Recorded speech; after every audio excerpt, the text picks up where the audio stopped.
ڕۆژ ئاوێتەی دەنگ و سەدای مەقام بێژان بوو، مەقامات بوو و مەقام بێژان، مەقام خوێنانە تەواوی نەوتە جیاوازەکانی کوردستانەوە ڕویان کردە شاری کەرکووک و لە دوو ڕۆژ لە دیداری مەقامات دووەمین دیداری مەقامات لە شاری کەرکووک بەشداریان کرد.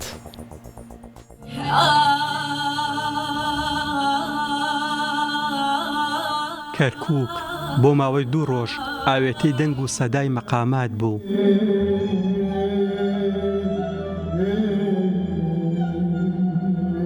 مەقام بێژانی ناوچە جیاوازەکانی کوردستان بەشداریان لە دووەمین دیداری مەقامات کرد. بە دەنگە خۆشەکانیان مەقاماتی کوردی و عەرەبی و تورکمانیان دا بەگوێی ئامادەبووان.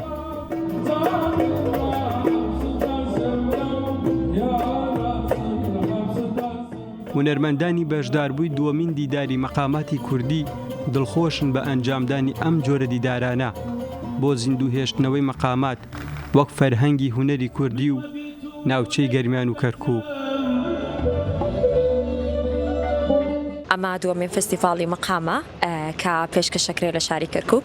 خۆشبەختانە ئەتوانم بڵێم یارمەتیدەرێکی زۆر باشە بۆ هونەرمەندان تا بتوانن بە جوانترین شێو بە باشترین شێوە پەیامی ئەو شارە بگەێنن کە تای ئەژین کە مەقامە تایبەت بە ناوچەکەیەتی ئەتوانم بڵێم زێدی با و باپیرانێتی. کەرکووک یەکێکە لە منبعی مەقامات منبعی مەقاماتی کوردیە کە لە تەکەی تاالبانی و بیگرە هەتاکو مامۆستا عەلی مەردان و هەتاکو چەندەها مەدرسەی تر لەم شارەوە دەرکەوتووە. زۆر گرنگە ئەو مەقاماتانە دووبارە بدرێتەوە گوێی بە تایبەت هونەرمەندە لاوەکان کە تازە دێن ئەوە بواری هونەر یاخود مناڵەکانمان بۆ ئەوەی بزان ئێمەی کوردیش خاوەنی مەقامات و خاوەنی پێگە و مۆسیقای خۆمانی لە دنیای هونەر و لە دنیای لە سەردەمێکی زۆر دوورەوە کورد دەستی باڵایە بووە. زۆر گرنگە ئەم ڕۆمنیشە لێرە بەشدارم وەکو مەقامی ناوچەی خانەقین و کەلهوڕ. ئامادەبووان لە ناو هۆڵی سەنتەری ڕۆشنبیری کەرکووک بە تامەزرواییەوە هەست و سۆزیان تێکەڵ بە مەقاماتی مەقامبێژەکان کردبوو.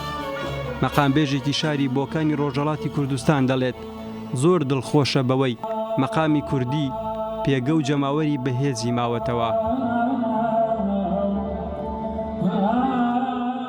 زۆر پێی خۆشحاڵم کە لە شاری مامۆستایی نەمەر مامۆستا عەلی مەردان ئەو کۆرە ڕازاوەتەوە. بەڕاستی جێی خۆشحاڵیە زۆر جێ شەنازیە بۆ شارێکی وەک کەرکووک کە مەقام بێژە باشەکان من زۆری پێ دڵخۆش بووم لەو یەک دوو ڕۆژەدا کە لێرە بووین مەقام بێژە باشەکانمان بینی لێرە.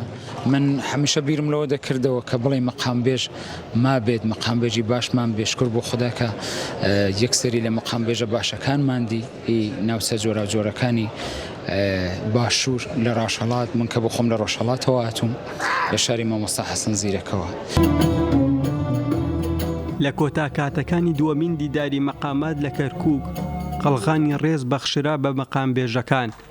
دیداری مەقامات لە کەرکووک بە سپۆنسەر یەکێتی نیشتیمانی کوردستان و بە سەرپەرشتی ئاسۆ مامەند سەرپەرشتیاری کەرکووک سڵاحەدینی یەکێتی بەڕێوەچوو کە دەستگای میدیایی کورسات سپۆنسەری میدیایی دووەمین دیداری مەقامات بوو لە شاری کەرکووک.